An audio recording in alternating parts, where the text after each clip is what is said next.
لیکن پھر یہاں جو توبہ کا دروازہ کھولا اللہ نے، اور توبہ کا دروازہ کس کے لیے کھولا ہے؟ دیکھیں، شرک ہے، اس سے بڑا گناہ کیا ہوگا؟ قتل ہے، اس سے بڑا گناہ کیا ہوگا؟ پھر زنا ہے، 3 بڑے بڑے بڑے بڑے بڑے گناہوں کے بارے میں پھر یہاں توبہ کی بات آ رہی ہے۔ کیا کہا ہے؟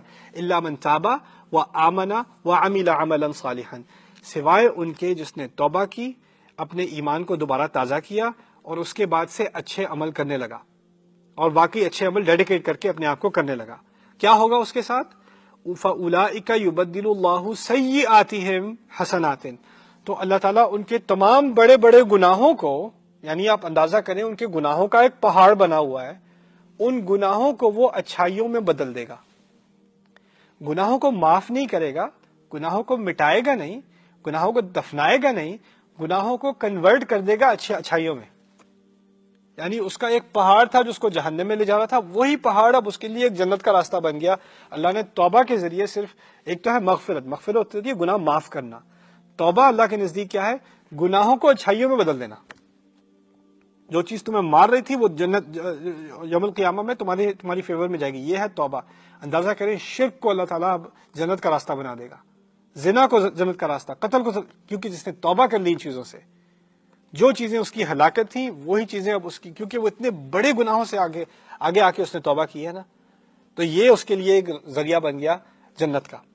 لیکن یہ سن کر کچھ لوگوں کو گندا خیال بھی آتا ہے، چلو اگر اتنا بڑا کیا نام ہے انعام ملنا ہے تو کچھ گناہ کر ہی لیتے ہیں، پھر توبہ کریں گے، پھر کنورٹ ہو جائے گا، اچھی کیلکولیشن ہے۔ اصل میں قرآن میں جب توبہ یا مغفرت کی یا گناہوں کی بات آتی ہے، ایک بات اچھی طرح سمجھ لیں، ہمیشہ بات ہو رہی ہوتی ہے ان گناہوں کی جو اب تک ہو چکے۔ کبھی بھی قرآن میں ان گناہوں کی بات نہیں ہو رہی جو آپ کرنے والے ہیں۔ جب اللہ کہتا ہے نا وہ معاف کرنے والا ہے، تو آپ یہ پڑھ کے نہیں کریں چلو بھائی میں اس ویکینڈ کے بعد معافی مانگ لوں گا، وہ تو معاف کرنے والا ہے، یہ تو زنا بھی معاف کر دے گا، قتل بھی معاف کر دے گا، شرک بھی معاف کر دے گا، چلو ایک مہینے بعد پھر معافی مانگ لیں گے، رمضان آنے والا ہے پھر معافی مانگ لیں گے۔ گناہوں کی معافی ہوتی ہے پچھلے گناہوں کے لیے، اگلوں کے لیے نہیں، اگلوں کے لیے لائسنس نہیں دیا آپ کو آگے کرنے کا۔ لیکن پھر دوسرا سوال پیدا ہوتا ہے، وہ دوسرا سوال کیا ہے؟ باقی کہیں میں نے زنا تو نہیں کیا، نہ میں نے شرک کیا ہے، نہ میں نے قتل کیا ہے، لیکن پھر بھی اور گناہ تو ہے، میں نے غیبت تو میں نے کی ہے، تھوڑی بہت کمائی تو غلط طریقے سے کی تھی، کچھ اور چیزیں تو کی تھی، ان کا کیا کروں؟ کیا ان کو بھی شامل کیا جائے گا؟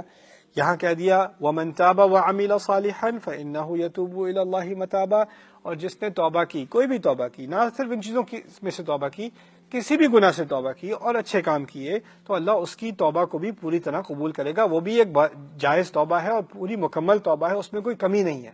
یعنی صرف بڑے بڑے گناہوں کی توبہ نہیں ہوتی، ہر گناہ کی توبہ اللہ تعالیٰ قبول کرے گا۔ بارک اللہ لی ولکم فی القرآن الحکیم ونفعنی وإیاکم بالآیات۔